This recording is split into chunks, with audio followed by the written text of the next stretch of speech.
For today's menu, magluluto naman tayo ng putsirong manok na nitik. Igisa natin yung ating mga ingredients. Bawang, sibuyas, luya at saka kamatis.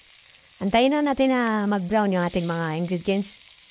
Tapos ilagay natin yung ating lemongrass o tanglad. Yan mga kaibigan. Taba-taba niya ng ating manok, no?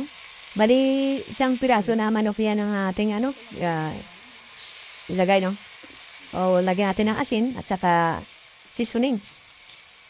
Yan, kaibigan.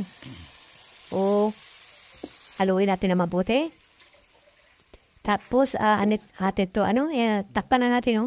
At saka, sariling sabaw niya lang paluto sa kanya, no? So, antayin natin na maluto yung ating manok. O ito, mga kaibigan, no? Buksan natin. Ayan, luto na ang ating manok. So, atin to, dagdagan natin ng sabaw. Yan, tapos, antayin natin na kumulo siya, no? O, ito na mga kaibigan, no? Buksan natin. O, ito na, kumulo na siya. O, pwede natin ito ilagay yung ating yung ating saging.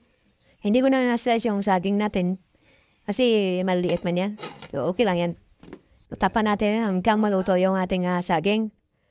O, ito na, luto na yung ating saging. Pwede natin ilagay yung ating green chili at saka yung repolyo.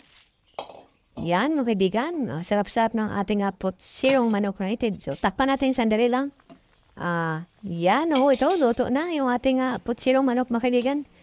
Ready to eat na, mga kaibigan. Thank you very much for watching and don't forget to like and share my video. And mabuhay!